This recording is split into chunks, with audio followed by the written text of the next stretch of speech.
که اشتراک داشتن، به این خاطر از همه شما عذر برادر عزیز و گرامی، و از خداوند مسئلت دارم که این عبادت امروزه ما را قبول گرداند و آن آرزو و امیدهایی که در دل داره ما بندگان است، خدایا آرزوهای ما را حاصل گردانی، گذشتگان ما را خدای مهربان رحمت و مغفرت بگردانی، فرزندهای ما را خدایا هدایت و توفیق را نصیبشان بگردانی، مسافرهایی که از جانب این قوم ما هست و دیگر مسافرهایی که از ما با طریق تلفنی هم خواهش دعا کردن، خداوند را صحت و سلامت به خاندانشان رسانی و فرزند طلبها باشد پروردگارا فرزندهای صالح و صالح نصیب و روزی گردانی. آمین یا رب العالمین. موعظه‌ای که امروز به سمع شما میخواستم برسانم این یک چند سوالهایی که از جانب شما بود، پاسخ اینها را من الحال به شما میگردانم و خدا خواسته باشد جمعه آینده هم این باقی مانده سوالها را جواب میگردانیم و بعداً خدا خواسته باشد از جمعه های آیندهش با موعظه هایی که برنامه های لازمه و درکاری که هست من برای شما انشاءالله اعلام میکنم.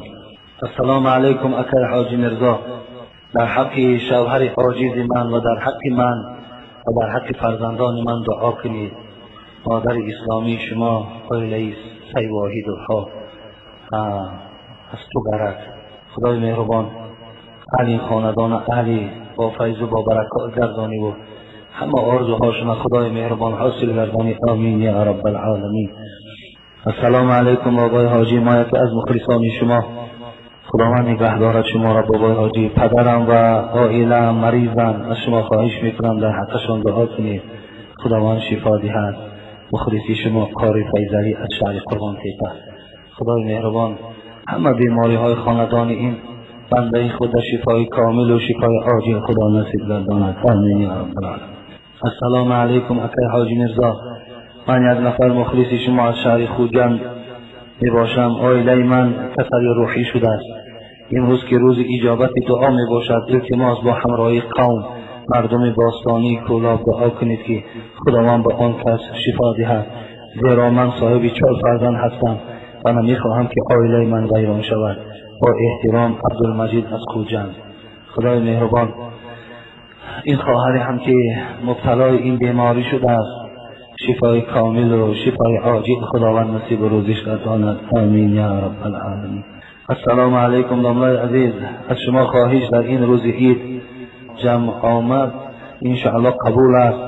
در حق بچه مسکو سیتی دعا کنید که مشکل های بسیار دارند، خصوصا برادر بابا خان که همیشه در خدمت بچه ها هست، و در حق استاد ملا عباس و پیشواهای اسلام و دیگر در حق من دعا کنید که طالب علم هستم، برای ادامه تحصیل همراه خاندان در مدینه منوره بار دیگر مشرف شوم و غیر و عالمی با عمل اسلام شوم که خدمت اسلام و مسلمانان و خلق و وطن شوم.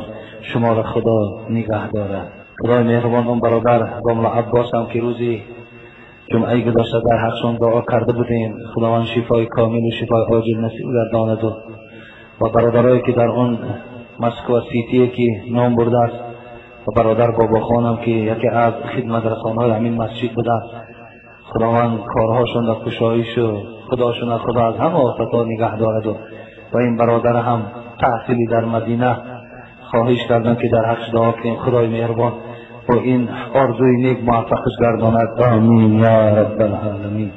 من حاجی پیرنظر خالف استقامت کننده دهه‌ای به نام سفر گدایی خواجگی وحدت مایه میر سید علی حمدانی می باشم. من برآمد شما محترم حاجی مرزا از طریق کسیت در ماشین پسرم ماندگی گوش کردم. شما حاجی مرزا گفتید که در بری همین مسجد کلان می سازم. من خرسند شدم و برای ساختمان مسجد این مبلغ خود را با دست پسرکم روان می کنم. افسوس که خودم آمدن نمی توانم، من بیمار هستم و در بستر بیماری خوابم. شما در حق من و پدر و مادر و پسرهایم دعا کنید. با احترام حاجی پیرنظر. یعنی ما در حق برادر دعا کرده بودیم، افسوس که مکتوبش نو این جمعه خواندیم. خداوند شفای کامل و شفای عاجل نصیب روزیش گرداند و همه خیر احسانهای کردگیش خدای مهربان قبول گرداند و فرزنداش توفیق و هدایت نصیب گرداند. آمین یا رب العالمین. السلام علیکم بابای حاجی میرزا، من مخلص دائمی شما هستم.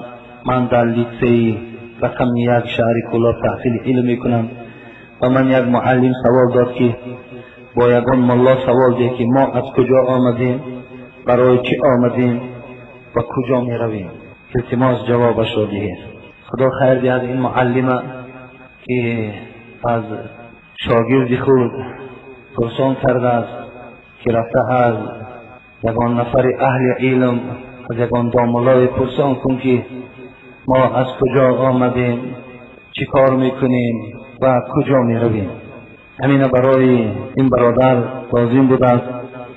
خداوند در قرآن منها خلقناکم و فیها نعیدکم و منها نخرجکم تارة اخرى.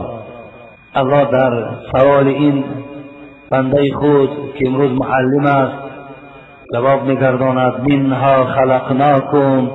این معلم ها 30 سال و 40 سال پیش مردم میگفتن از میمون شده است، دیگر این عقیده را فرساییم، این عقیده باطل است، این عقیده غلط است. امروز این دروغ در روی دنیا فاش شد. اون چرب دروینه که این عقیده را برای عالمیا اعلام کرده بود امروز وای شرمنده است. و این خاطر به بندگان من این خبر دهید که منها خلقناکم، من بندگان خود از خاک آفریدم. من بابای شما پدر شما را از خاک آفریدم. اولین آفرینش انسان این از خاک بوده، ما از خاک آفریدیم. و فیها نعیدکم، پروردگار میگوید مادام اصل تو که از خاک بود، بعد تمام کردن حیات باز رجوع به خاک داری، باز رجوع با روانه به سوی خاک هستی. و فیها نعیدکم، باز سر بازگشت به سوی خاک است. و منها نخرجکم تارة اخرى. باز پروردگار بیان میکند که باز بار دیگر روز قیامت ما سر جان دوباره میتیم تا که در پیشگاه پروردگار برای حساب اعمال در دنیای خود جواب داده توانی. پس جواب این برادر ما این بوده ما از خاک آفریده شدیم، به خاک می رویم.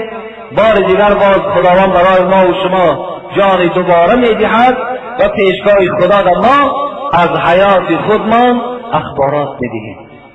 از کجا آمدی؟ گفتی همون حضرت عمر خیام است، والله علم، خدا داناست، خدا رحمت شان کند، ما همش دوست می داریم. در از پی شهوت و هوا خواهی رفت، از من خبرت که بینوا خواهی رفت. حضرت میگه گر از پی شهوت و هوا خواهی رفت، از من خبرت که بینوا خواهی رفت. بینگر چی کسی و از کجا آمده ای، میدان که چی میکنی کجا خواهی رفت. حضرت گفتن یعنی شما نگاه کنید که چی کس هستی تو، از کجا آمدی، چی کار میکنی، کجا میروی. همین گفتن در ترازوی عقلت وزن کن. و بعدا شاید که این جمله های عادی من گفتن حضرت را بیدار سازد که تو بنده خدایی و خداوند تو را به این دنیا فرستاده. مطلب پروردگار و من خلقت الجن والانس الا لیعبدون، مطلب پروردگار از بندگان خود عبادت است، احکام الهی را انجام دادن است، سر تسلیم در حکمهای خدا آوردن است.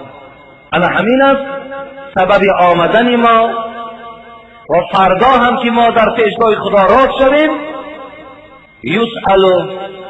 یسأل عن عمره فیما افنا، از عمرهامان میپرسند، از ساعتهای حیاتمان میپرسند و این خاطر ما جواب آن روز اینجا البته تیار میکنیم و بعد هم پیشگاه پروردگار را جواب میگردونیم.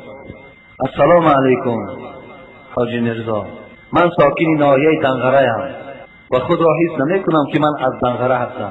خود را حس میکنم که من از شهر کولاب هستم. من 3 سوال دارم، از شما خواهش میکنم جوابش را گردانید. ما را 2 ماه پیش میگفتن که مزد نیست، ما را دعاخوانی زیاد کردن و ما را ملا و ایشانهای دنگره 1 سال پرهیز از نمازخوانی و از جمع خوانی و در بین آدمان و 6 ماه از روغن خوردن من کردن. چیکار کنم؟ یعنی این گونه پرهیز در اسلام نیست برادر عزیز و گرامی، و خدا رحمتشون کند. من نمیدانم اونا کی باشن نباشن، مطلب اونها زنده ماندن تو نیست. اگر همین خیال مقصد باشد زنده ماندن تو مطلب نیست، هم روحاً هلاک میشوی هم جسماً هلاک میشوی. میدونین؟ هم روحاً هلاک میشوی هم جسماً.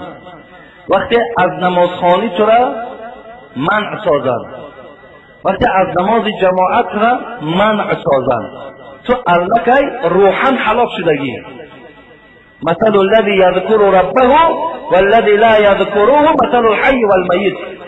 رسول اکرم صلی الله علیه و سلم میگوید اگر 2 نفر جان دارند، حیات دارند، لیکن یکیش خدا را یاد میکند و دیگرش خدا را یاد نمیکند، یکیش عبادت خدا را میکند دویمش نمیکند، یکیش مسجد میرود دیگرش نمیرود، حبیب خدا گفت این انسان زنده است و آن انسانی که جانم که داشته باشد در قطار مرده ها هست. پس انسان روحاً هلاک شده است. این خیل پرهیز یگان انسان حق این خیل پرهیز دادن ندارد که تو نماز نخوان یا نماز جماعت نرو. یک چیزی که جین از انسان دور میکند. ولی امروز ببین چقدر مثلا همین جین ها دامنگیری بنده های خدا شدن. اکثر مردم هم میبینیم امروز جینوره شدن. خب امروز بسیار کتله های روحی روز به روز زیاد میشوند. یک وسیله تبابتی بیماری ها نماز جماعت است. اگر انسانی که پایبند نماز با جماعت باشد انشاءالله جین در وجود او هیچ وقت تأثیر خودش رساندن نمیتواند. و این خاطر یک وسیله تبابتی آدمای جینوره آمدن مسجد است. ببینید چقدر این خیلی غیرت در کار کی، غیرتی به معنیگی در کار کی. حبیب خدا امر به نماز جماعت میکند، ما او را از جماعت من میکنیم. شما ببینید حکم پیغمبر بالاست یا حکم ما امتان او بالاست؟ حالا که پیغمبری خدا هرچی گفتن سخن خدا را گفتن، سخن هیچ کس گفتگی نیستن. در خاطر این پرهیزا را شما قبول نداشته باشید. از روغن خوردن هم انسان باید پرهیز بکنه. این مولانا هزارها بیمارها را میخوانند، این گروه برادرها اینجا هم هستن هزارها بیمارها را میخوانند، لیکن بار نشونیدیم که اینا از نماز و از جماعت و از اینا من کرده باشن، بلکه برای این تشویق میکنن. برای همین دادره عزیز پرهیز نیست، پرهیز نکنید، از حلال خدا پرهیز نکنید. هر چیزی که خدا حلال گفته است خوردن بگیر، با که ندارد. اینا بعضی ها میگویند این بعد طب وابستگی داشته باشد که خوردن یگان نمود روغن فشار تو را بلند کند، اینش دیگر چیز است. لیکن وقتی گویند که همین پرنده را نخور یا که عسل نخور یا که گوسفند نخور که زیان تو زیاد میشود، این تماما قابل قبول نیست. فهمیدین؟ این حلال است برادر عزیز. وقتی خدا کلوا من طیبات ما رزقناکم امر میکنه بنده های من از حلال ها خورید که شما موقته 40 سال 50 سال می حیات دهید، منبری میره این نعمت ها در اینجا میماند. با نعمت های از این بهتر در آخرت برای شما منتظر است. و این خاطر برادر عزیز این پرهیز شما شکنین. این پرهیز یک باره تو را جینواره میکنه، یک باره یک جین باشد میلیون جین در اطراف تو جمع میشود. و این خاطر اینا در تماما این چیزا در داده نشوید، تماما خلاف گفته خدا و رسول خدا، خلاف گفته خدا و پیغمبر است. بسیار این خیلی ناخوب است برادر عزیز. اگر شما مثال کدام شما از همون موضع ها باشین رفته رسانید که این چیزها را دلالت نکنید، این گونه پرهیز مردم به این گونه پرهیز دلالت نکنید. همسایه مسجد من همسایه مسجد حضرت مولانا تاج‌الدین می باشم. و ما بفهمونید که روزهای خدا یک روز است، در پیش مسجد ما یک روز جمعه ماشین و آدم دیده می شود، دیگر روزها کلفه است. یکیش به خودتون وابستگی دارد، مثلا یک روز جمعه می خوانند دیگر جمع آمدها را نمی آیند. دیروز هم یک دو بچه آمده بود پیش من، گفتم برادر عزیز ما همین نماز عصر کلا محرومیم، در مسجد ما نماز عصر نمی خوانند. برای این برادر عزیز همه شما این رسانیدن فقط به ذمه ما نیست، همه شما حق رسانیدن دارید. کدام تو در کدام محله زندگی میکنید دلالت کن مسجدهاتون آباد باشد، راههای آباد کردنش بیابین، داملاها را دعوت کنید مردم به نماز جماعت و نماز آشنا کنند تا که مسجدهاتون آباد باشد، 5 وقت نماز در مسجدتان باشد.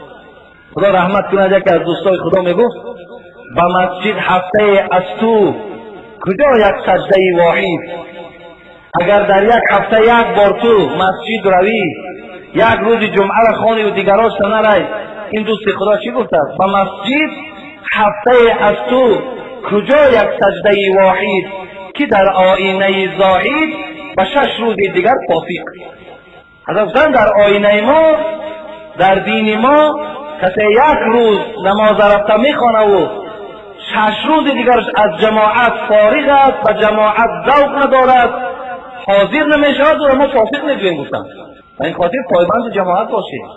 این چیزای خودتان انشاءالله دعوت کنیم. برادر عزیز میدانم از روی دلسوزی سوال میدهند. خب سوم من نیت میکنم که در خانه نماز خوانم. پدرم مرا میگوید که نماز تو قبول نیست، خدا راضی نمیشود، نخوان، من چیکار کنم؟ خوش به حال پدری تو. پدرای است که بچه‌ها را نمیمانند مسجد روند، میگن که مسجد کجا میره؟ نمیمانند. کی نمیماند؟ از مکتب فرمان که مسجد بروند. و مسجد به مکتب چی رابطه دارد؟ و فردا پیش خدا در همون معلم جانب جواب میدهد یا که من در پیش خدا جواب میدم؟ سوالا هست، تلفنی ها هست، معاملای روبرو هست. پدران نمیمانند بچه‌ها را مسجد روند. این پدر گفت که بچه‌ام در خانه نماز نخوان که نماز قبول نمیشد، مسجد رو خوان. خوش به حالش درست گفت از برادر عزیز، در مسجد نماز خوان. لا صلاة لجار المسجد الا فی المسجد. حبیب خدا میگوید نماز تو نماز نیست تا اگر در مسجد تو را ادا نکنی. مسجد این از روی احترامش است که ما یک خانه خدا میگوییم. برادر عزیز همیشه شما پایبند مسجد باشید. نابسته ملاتون کسی هست نیست، نابسته وی پیر جوان، نابسته وی دانا نادان است، شما رفته در همونجا مسجد، همون مسجد نمازاتون نخوانید به خاطر جماعت. السلام علیکم محترم داملا، میخواستم با سوال من جواب دردونید. سخت‌ترین گناهی که در نزد خداوند بخشیده نمیشود کدام گناه است؟ این شرک است برادر عزیز. سخت‌ترین گناهی که پروردگار او را نمیبخشد این شرک به خداست. دیگر شما بی پروا باشین برادر عزیز، غمگین نباشین، امید از پروردگار داشته باشین که اگر شما قدمی در شرک نداشته باشین الله شما را مورد مغفرتش قرار میده. وعده های خودش است. فقط شرک پروردگار نمیبخشد. حدیث خواندم پیغمبر خدا از نام پروردگار روایت کردن من اتانی بقراب الارض خطیئة لا یشرک بی لقیت بمثلها مغفرة. پروردگار گفته بود که اگر با پوری زمین و آسمان تو غلط و خطا داشته باشی لیکن در بین این غلط و خطای تو شرک نباشد، با پوری زمین و آسمان با مغفرت استقبالت بگیرم. سخن پروردگار است. و این خاطر از شرک من که انشاءالله اکنون برنامه شرک دارم، رسول ساعت هم نیافتیستم همون یک تیار کنم، وقتامون هم خیلی کم است، سفرهامون زیاد است. انشاءالله من در اطراف شرک برای شما صحبت میکنم. شرک چیز که خداوند اینقدر شرک بد میبیند، شرک نمیبخشد تا اگر توبه نکنی. اگر به توبه انسانی مشرک از دنیا گذرد وای به حالش که خدا در قرآن مشرک نجات خوانده است. مشرک نجات پروردگار گفته است. همین برادر عزیز سخت‌ترین گناه این شرک به خدا است. یک نمود شرک یعنی ریا است. ریا انسان خودنمایی کند، انسان خودنمایی کند. انا همین شرکی به سوی پروردگار است. ولی بعضی برادرها لیکن این موضوع گفتنش هم نیست. راستی بار من کمی خیلی خودم در من میشوم، لیکن بگذار میلش میگیم خیلی بی عقل است، بی سواد است، جاهل است، ما میبخشیمش. میگه حاجی میرزا تو خودنمایی بسیار میکنی و تلفن میگه میلش، ما میگیم خیلی خدا دانا هست، خدا دانا است که این خودنمایی است یا جهادی در راه خداست، خدا خودش میداند.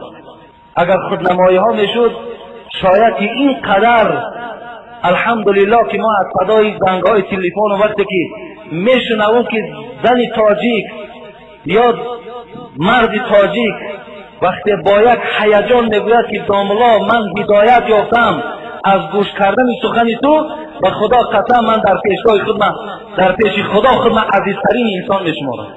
اگر شاید این ریا میشد، این خودنمایی میشد، این بنده های خدا امروز به سبب این سخن خدا و پیغمبر هدایت نمیافتند. ابوالعز سمرقندی میگوید سخن تو تأثیر نمیبخشد تا زمانی که تو اگر از صدق نگویی، سخن تو تأثیر ندارد تا زمانی که خودت به گفته های خودت عمل نکنی. به این خاطر من انشاءالله خدا دانا هست، اگر وی از غیب گوید غیب گو کافر است، اگر گمان کرده باشد گمان بدم گناه است. قصه پیغمبر یک جنگ از جنگ ها را حکایه میکند که صحابه پیغمبر گفت حبیب خدا یک نفر در زیر شمشیر من ماند، از زیر شمشیر من لا اله الا الله گفت که من قتلش کردم. حبیب خدا آنچنان میگد همین رگ های سرش بلند شد و گفت انسانی را قتل کردی که لا اله الا الله گفت بله. گفت حبیب خدا وای از ترس لا اله الا الله گفت. رسول اکرم گفت تو آیا سینه وای شکافتی و در داخل شکم وای دیدی که وای از ترس لا اله الا الله گفت؟ صحابه میگوید آنقدر زیاد این گپ تکرار کردی خواستم از سر اسلامی نو بیارم. سینه انسان کی میداند در داخل سینه انسان چیست؟ ما به نام آن پروردگار همه مشقت، همه اذیت، همه بدبینی که نسبت من از تمام مقامات است همونا را به عهده گرفتیم، لیکن به گوش مردم سخن حق میگوییم. این خدا خودش میداند. من کی است که در پیش اخبارات میتیم؟ اون بیچاره همین که اگر گفتی امروز صبح تبرجت کند دیگه ما برای گپم ندارم. السلام علیکم دامنا حاجی میرزا. شخصی که پدر را گوید که تو به من چی پدری کرده ای، خاولت و حقارت و گوید که تو بی نماز هستی، کافر هستی و 5 سال مدرسه خونده است، در یک دهه مدرس است، گاه گاه امام می شود، از عقیب این نماز را گذرانیدن درست است یا نه؟ التماس با من همین جمعه جواب گردانید. این ناحیه‌اش هم گفت است، حاجت نیست. برادر عزیز و گرامی، از پسش نماز خواندن درست است. از پس کسی که پدر را حقارت میکند یا پدر را آزار میدهد یا مادر را آزار میدهد، از روی فتوا گویم، فتوا اجازت بده از پسش نماز خونه. ولی که وقتی که شما که میدانید که وای با پدرش این گونه مناسبت دارد، با مادر این گونه مناسبت دارد، در دل شما لکه شک است، شبهه است، بدبینی نسبت امام است، اینجا در نمازاتون درست نمی شود. اینجا در نمازتون درست نمی شود. هر کسی که داند که همین امامی است که پدر و مادر از او راضی نیست. من درباره پدر و مادر مفصل برادرای عزیز بیان کردم. شما اگر خوش میشد که گشته و برگشته همون برنامه هایی که بود که انشاءالله باوری کامل دارم که چیزی نماند که ما در اونجا نگفته باشیم، همون شما با پررگی بار دیگر باز گوش کنیم. موضوع مهم برای شما دادرای عزیز احترام پدر و مادر است. وقتی شخصی که مدرسه خواند و پدر و مادر را احترام نکند، مراد یعنی حضرت امام ابو حنیفه را در کتاب ها میگن کسی خواب دید و گفت حضرت امام ابو حنیفه آیا به این مقامی که تو را میبینم از پشت علم رسیدی؟ گفت نه. گفت یعنی هر کس گفتیم حضرت امام ابو حنیفه رحمت الله علیه وقتی که به خواب دیدن گفتن در این مقامی که تو رسیدی سبب در چی بود؟ آیا به خاطر علم رسیدی؟ چگونه برادر ما مدرسه خواندن و لیکن تا حال نمیدانند احترام پدر و مادر تا چه اندازه برای مثل خود پیشواها که باید مثال برای مردم باشند تا چه اندازه لازم و در کار است. حضرت گفتند به وسیله علم هر کس به این مقام رسیده نمیتواند. اصلا تو رای آدم عالمی که در اسلام خدمت نمیکند، پر از آدم عالمی که به خاطر نفس باشد یا به خاطر چیزی نباشد اونها عکس در دین خیانت میکنند. و این خاطر گفتند ما این منزلتی که در اینجا یافتیم از روی آداب یافتیم، از روی احترام یافتیم. این خاطر برادر عزیز و گرامی، باز یک خواهش من همین است که پدر و مادر برای شما بسیار نعمت بلند هستند و خدا قسم ببینید تا اندازه که زیر پای پدر و مادر جنت برای ما و شماست. مراد خدمت بر پدر و مادر. بگذار پدر و مادرای داریم که درست سخن هستند، داریم پدر و مادرایی که فرزندان را ملال میکنند، لیکن برادر عزیز و گرامی اینها را اون قدر شما اهمیت ندهین. اون پدر است، مادر است، اگر چندی با زبانشان چیزی گوید هم لیکن به دل و اطلاع دوست می‌دارد. شاید که آنچه به زبان گوید برای بهبودی تو باشد، تو این تن نازک نشو، در رو از اونها ملال نشو، بلکه کوشش کن که از دعای بدی اونها بسیار پرحذر باش. زیرا سه دعا را حبیب خدا گفتند به شک پیش خدا در قبول می شود. یکی دعای مسافر، یکی دعای مظلوم، یکی دعای پدر و مادر که هیچ دیگر پرده پیش خدا در ندارند. بچه را می تواند که یک دعای پدر خدا گوید بچه‌م دنیا و آخرت برکت بیاد، انشاءالله تو دنیا و آخرت برکت میابی. اگر گوید که خدایا برکت همی فرزند مرا دنیا و آخرت بگیر، اگر دیگر به سوی خدا پناه طلب کن که حال تو چه در دنیا و چه در آخرت در کدام حالت قرار گیری. کوشش کن که همیشه دعای خیر پدر و مادر گیر. لیکن همین امامی که پدر و مادرش اگر ناراضی کنه و ناراحت کنه و کسی که میداند و در دلش نسبتی او شبهه دارد، از پس او نماز خواندن در شما دیگر نمیتونی خواند. یکی کسی نداند و نمیفهمد و این نماز خواندن گیرد، نمازش برای اون مردم درست میشود. السلام علیکم حاجی داملا. خداوند شما را از شر ظالمان و بدخواهان نگه دارد. هر جمعه رو به صبرانه انتظاری میکشم. هر جمعه از شما الهام تازه میگیرم. سوال دارم. من دانشجو هستم. وقتی با یک شخص از همین دانشکده که آدم با سین و سال است، با عقل هست، دانشمند است، همنشین میشوم، تماما دلم سیاه میشود، زیرا که قرآن را کتاب آسمانی نمیداند. داملا چه حجت بیارم که او قبول کند؟ برادر عزیز، حجت برای انسانی که سین و سالش گرفته باشد، وقتی قرآن کتاب آسمانی نداند، خب عقل داشته باشد، سین و سالش گرفته باشد، همین قرآنی که امروز تمام دنیا و اعتراف میکند و ای که قبول نداشته باشد، خودت تماما شلپرم نکن، مانده هم نکن، سخنها در برابر این گونه انسان حیف هم نکن. دادر عزیز، شیخ سعدی میگفتند آن کس که به قرآن و خبر زو نرهی، آن از جوابش که جوابش ندهی. برای انسانی که قرآن دلیل نشود، حدیث رسول اکرم دلیل نشود، برای اینها جوابشان فقط سکوت است. فقط توبه به سوی خدا کو که خدا را شکر گو که تو را از جمله این گمراهان نگردانیده. ولی ببینید در دنیا یک آدم نابینا را دیدی، عبرت بگیر. یک آدم بی دست و بی پا را دیدی، عبرت بگیر. انا این شخصانی که قرآن کتاب آسمانی نمیدانند یا در قرآن معجزه الهی بودن اعتقاد ندارد، اینا همون نابیناها و همون شلان و همون بخیردای در روی این دنیا هستند.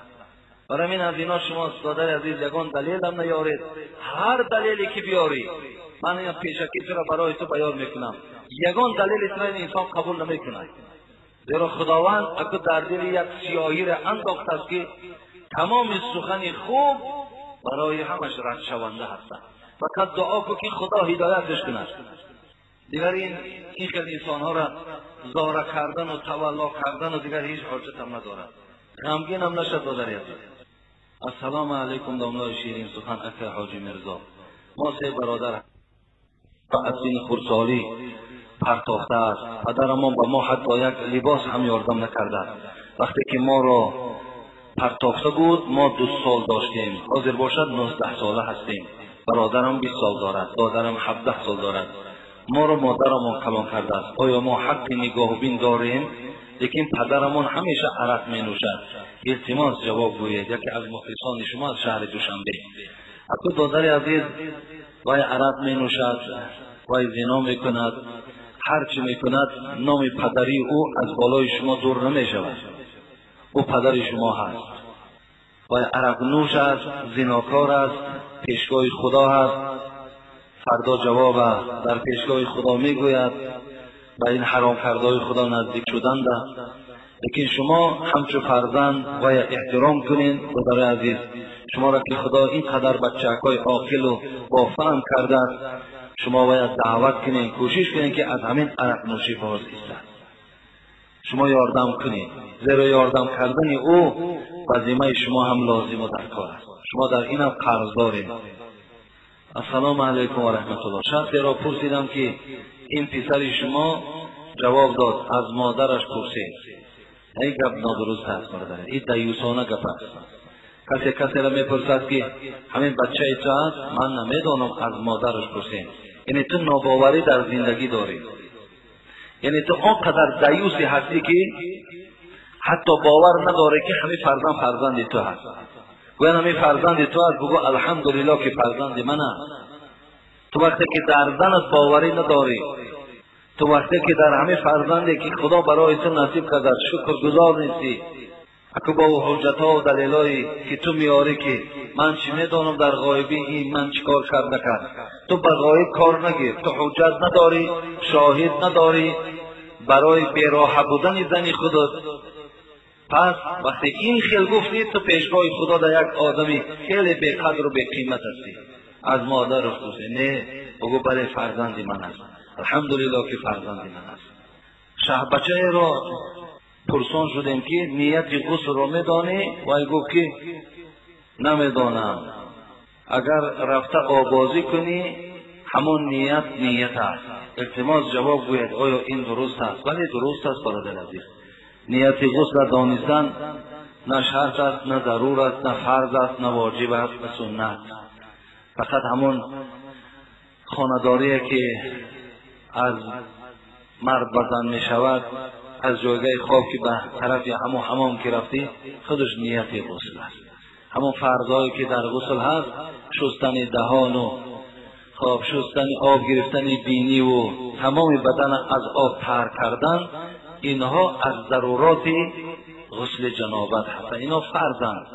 دیگر اون دعاهایی که در حالت آبازی کردن و لباس بدر کردن و یا دیگر میخوانند، ایناش هیچ حاجت هم نیست، ضرورت هم ندارد. دادر عزیز، اذیت شم نکنین، در جای یک سوره قرآن اذیت کنین. السلام علیکم اکای حاجی مرزا. در ما و شما میگویند که باید شه بچه تا 40 روز تنها نباشد.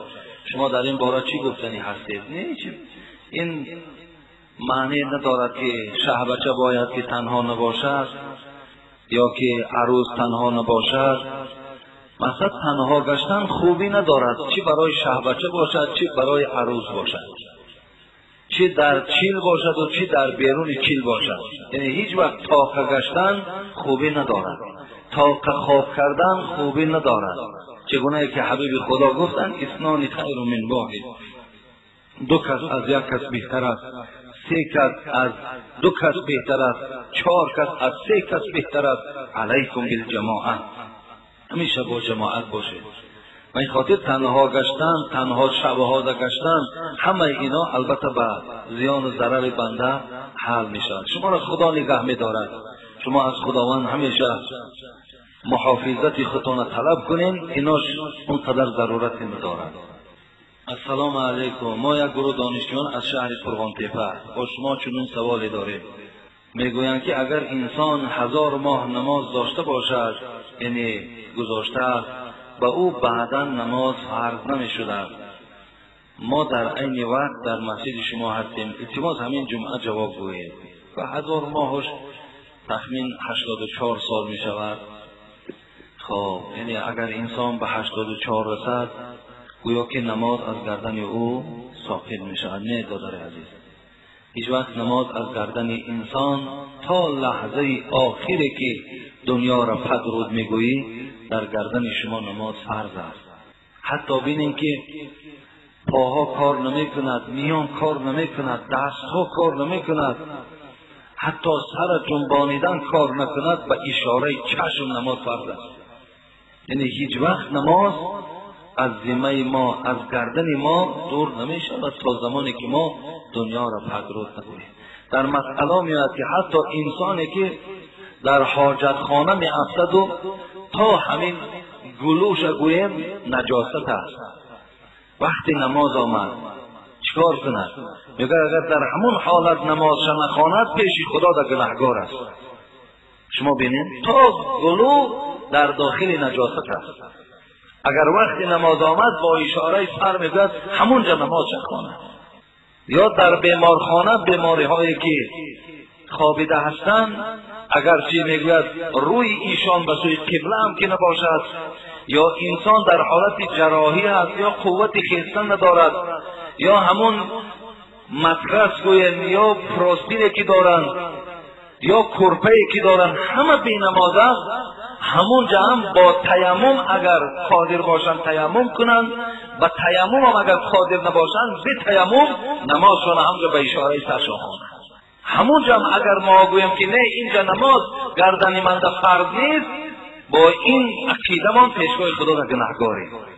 برای همین برادر عزیز تا دم مردن نماز به ذمه هر کدام ما فرض است. السلام علیکم اکای حاجی مرزا، من دانشجو هستم، خطای وزنی کردم، با همراه یک رفیقم به خانه آنها رفتم.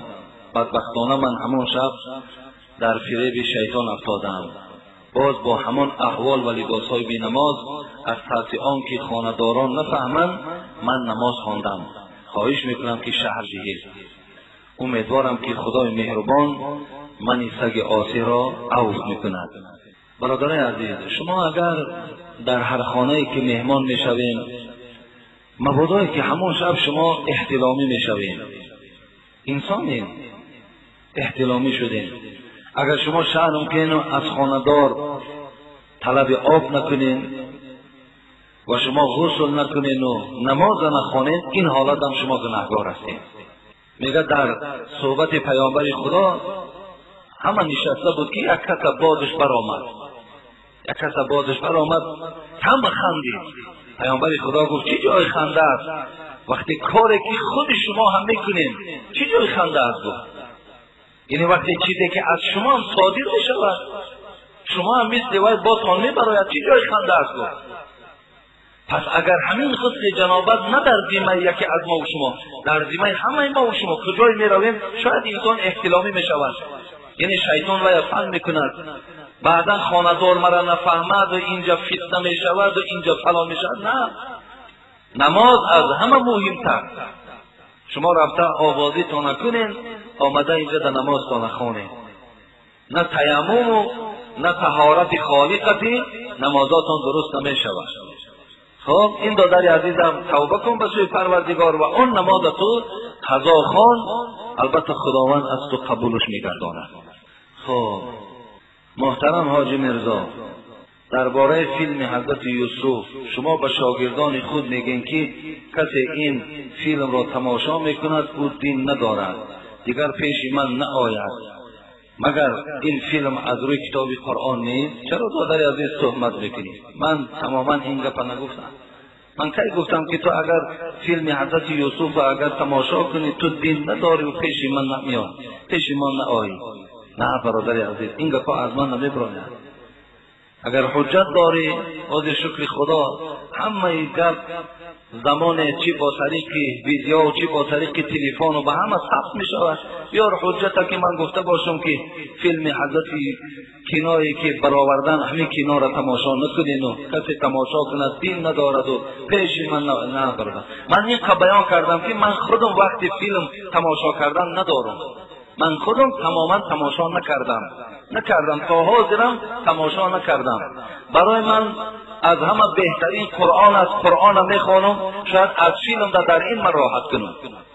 شاید آن تفسیر را که من در زیر سوره حضرت یوسف بخوانم از اون برای من خوبتر باشد، از اون برای من پرتاثیرتر باشد و در هر یک حرفی را نگاه کردم پیش خدا من پاداش میگیرم. لیکن نگفتم، تماشا کنین. گفتم اگر در داخل این فیلم عقیده های غیر اهل سنت و جماعت باشد، یعنی عقیده مثال پیروای شیعه باشد، کسی تماشا کرد و چیزی فهمید و دیگران فهموند که همینجاش از ما نیست، همین عقیدهش عقیده ما نیست. اینا ما برای شما توصیه دادم. و دیگر گفتم که اون شخصی که در نقش حضرت یوسف بازی کرده، اون کس یک فایز حسن یوسف نداره. شما اون در اون کشیفته نشوید. گفتم ویم آدم های ویم انسان های که امروز صورتهای را تا 20 سامان تو میخری میاری در خانت کشال میکنی، 20 سامان در برای تو کیلاگوش بخر یا قبیل زن گوده کد بخر، انا راحت ای صورتی تو چی میاوی؟ اینا من گفته بودم باز میگو. برای او 15 سامان و 20 سامان شما یک روزگارتان یک کمبودی زندگی تان خرید بین قبیل زن گوده ککاتان یک خوش رو خورین، انشاءالله اینش در شما ثواب میگیره. انا اینا من گفته بودم، لیکن نگاه نکنیم. نگاه کردن که کسی این شما را از این من کردگی هم نیست، ما منم کردن نمیتونیم. بچه ها همی خلال وقتی کن ترزوشان که آمد بعد حاجی مرزا گفت السلام علیکم و رحمت الله و برکاته. اکای حاجی مرزا خواهش میکنم با سوال من همین جمعه جواب گویید. در کتاب نماز یعنی کلید جنت در مکروهات نماز آمده است که آیات یا تسبیح ها رو با انگشتان شمار نمودن در داخل نماز مکروه است. چرا در نظر دارد؟ یعنی شما در درون نماز باشین تسبیح سبحان الله الله اکبر یا آیت هایی که میخوانید الحمدلله رب العالمین الرحمن الرحیم همون با انگشتاتون حساب نکنید. الحمدلله رب العالمین یک آیت، الرحمن الرحیم 2 آیت، مالک یوم الدین 3 آیت، همتا با دستاتون حساب نکنید. خب همین از جمله مکروهات گفتن. خب در نماز 2 سوره رو دائم خواندن چه حکم دارد؟ باقی ندارد. اگر 2 سوره را شما از یادتان که دانید دائم در همون نماز 2 سوره را که خوانید شما گناهگار نمیشید، لیکن برای از یاد کردن 3 و 4 باز کوشش کنید. خب یک وقتا در ضیحه ها بسیار در بالای راه ها کتاب قرآن را آویزان کرده و به تگ او حیوان ها آدم ها را میگذرانند با خاطری بیمار نشدن. کلا بدعت مثلا کسی که در کجایی که قرآن آوازان میکند و بزیرش میگذرد که بیماریم دور شود یا کارم برار گیرد گناهگار در پیش خدا میشه. این از اسلام نیست برادری عزیز. خب پیشوایی که در حالت نمازخوانی در وقت از رکوع برگشتن آنقدر تیز به سجده میرود که در گفتن سمیع الله لمن حمیده راست شده به سجده میرود، نشسته میگوید و سرش رو در سجدگاه مانده الله اکبر میگوید. یعنی تیز میخواند. تیز خواندن نماز کراهیت دارد. نماز با خشوع خوانید، نماز با حضور دل خوانید. در نماز سراسیمگی در رکوع در سجده نکنید. آزاد چیز سراسیمگی ندارد. همچنان با پرجمع خوانید 5 دقیقه زیاد وقت نمیگیرد. خب اینجا در یک چیز دیگر هم بیان کرده است این بین مردم نیست خواندنش خودش فهمید برادر عزیز حرام است برادر. اگر همون همراه خودت گردانی اون برای شما درست نیست. خب السلام علیکم آقای حاجی مرزا، من یک مخلص ارشدی شما هستم. خواهش میکنم درباره انسان‌های قرضدار گپ زنید، چون که امروز مبلغ قرض دادم و اما بر نمیگردانم. از حساب همین قرضدار خودم از دیگر شخصان قرضدار شدم. آیا شخص قرضدار خیر کند درست است یا نه؟ برادر عزیز برای ما فهمانید. اگه شما وقتی که قرض میدهین شما آدم خونه یافته قرض دهین. وقتی قرض میدهی به خاطر پراتین هم تا میشود. تو را اگر از گردنکش میبندی مرا 5% 10% پول بده، این مبلغ از تو اگه کاری که باید با پراتین شید عاقبت شمی میشود، خوبی ها نمیارد، کشمکشی ها میشود. ولیکن کسی که از برای خدا میره قرض میگیری، خب یک مبلغی برای بیماری میگیری، برای یگان تندرستی میگیری، ولیکن بر نمیگردانی، انا اینجا تو در همون مهلت وعده کرده که نرسانیدی البته تو گناهگار هستی. ببینید حتی یک عمل نادرستی تو چنان تمام تاجیکستان را فرا میگیرد که کسایی که حتی قرضه باشند دیگر قرض نمیدهند. برای من در قرض گرفتن و قرض دادن هم بسیار با دقت باشین برادر عزیز. چیزی گرفتین مبلغ معین که من یک محبت میارم، همون یک محبت را آورده در دست مردک برسون. لیکن وقتی قرض دادیم به شاهد ندهیم، شاهداتون باشه، در حضور شاهدان شما قرض با برادر عطا کنید. بسم الله الرحمن الرحیم. سلام و درود به پایان با شما حاجی مرزا عزیز، خدا نگهبان شما باشد. 9 سال شد زندگیم را شوهرم زن دوم گرفت. من صاحب 3 فرزند می باشم. مناسبت شوهرم به من خیلی خوب می باشد، حرمت و عزتم می کند. شوهرم را پرسیدم برای چی زن دوم گرفتی؟ و من جواب داد که فهمیدم که زنا کردن گناه بوده است، برای همین گرفتم. از وقتی که شوهرم زن دوم گرفته از نوشیدن عرق و زنا کردن بس کرده. 5 وقت نمازش را در مسجد میخواند، اما پدر و مادرش از زن دوم گرفتگی او راضی نیستند. پدرش شرط گذاشته که اگر از زن دومت نگذری از خانه برآمده رو، ما در خانه خسرو خوشتامن زندگی میکنیم. او با پدرش گفت که زن دومم را جواب دادم ولی تا حال با زنش زندگی دارد. شوهرم هر روز جمعه در مسجد نماز جمعه میخواند. التماس حاجی محترم به من جواب دهید که چیکار کنم؟ یک نفر خواهر اسلامی شما از ناحیه تیمور ملک. اگر گفته باشد که زن دومم را جواب دادم طلاق شدگی است، دیگر با او زندگی کردن تا نکاح نکنی حقوق نداری. اگر پدر گفته باشد که مقصد در خانه من دیگر زندگی نمیکنی تا زن دوم اگر جواب نگویی، اگر گوید که زن دومم را جواب دادم البته همین طلاق کردم است. اینجا در یک طلاق باین شده است، یعنی علاج باز نکاح کرده گرفتن دارد، ولی تا نکاح نکنی او برای تو بیگانه است، تو با او زندگی کردن نمیتوانی. برای من شما این جانبش فکر کن دادن، نیت زندگی داشته باشی نکاح کو بگیر، ولی که اگر با همین طرز زندگی تا دوام دادن بگیری تو پیشگاه خدا در گناهکاری، زیرا که بین شما طلاق افتیده است، شما پیشگاه خدا در گناهکار میشوید. السلام علیکم بابای حاجی مرزا، من یک مخلص ارشدی شما از شهر قربان تیپه هستم. در حق و پدر من دعا کنید، وی نماز میخواند. خواهش میکنم خدای مهربان این پدر و مادر از جمله نمازخوانها گرداند و تمام پدر و مادرایی که از عبادت از امر خدا از اطاعت خدا دورند، خدای مهربان پایبند اطاعت و عبادت خودت گردانشان. آمین یا رب العالمین. اینجا درباره خب برادر ما از دوشنبه بود است، درباره فرزند یگان نام خوب گذاشتن باشد. اکو نامهای خوب من برای شما چند بار گفته بودم که نامی که ابتداش از عبد باشد، غیر عبدالنبی و غیر عبدالرسول.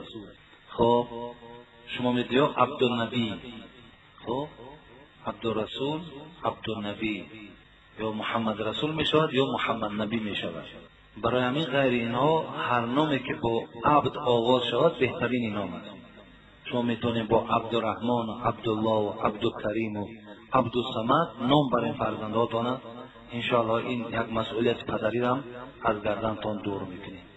برای این دادر عزیز ما اگر بگذار از ما خواهش کردند اگر به نام عبدالمنان باشد، اگر قبول داشته باشند بگذار نامشان عبدالمنان باشند. خداوند این دادر ما را عمر دراز و عزت دنیا و آخرت را نصیبش گرداند. آمین یا رب العالمین. السلام علیکم حاجی، من یک مخلص شما هستم. از شما احترامی خواهش می‌نمایم که در حق مادر من دعا کنید که من در سن 1 سالگی او از دنیا گذشته است. خداوند این مادر رحمت و مغفرت بگرداند. آمین یا رب. السلام علیکم اکه حاجی مرزا، نامم سعادت است. میخواستم از شما پرسم که 7 طلاق روا می باشد یا نه؟ التماس به ما فرمایید. برای هر کسی که خواهر عزیز 7 طلاق میکند، از 3 که بالا کرد 3 واقع می شود. گوید 4 طلاق کردم، 5 طلاق کردم، 7 طلاق کردم، 100 طلاق، این 3 طلاق واقع می شود. برای همین البته طلاق از 3 او طرف 3 طلاق است. السلام علیکم اکه حاجی مرزا، از شما یک خواهش دارم، التماس همین روز جمعه روز اجابت دعا است. با قلبتون دعا کنید که خدا مرا از قرض خلاص گرداند. التماس خواهش میکنم با احترام مخلص دائمی شما. خدای مهربان این بنده خوبت را و دیگر بندگانی که امروز مبتلای قرضند با فضل و کرم از خدای مهربان از قرض خلاصشان بگردانید. آمین یا رب العالمین.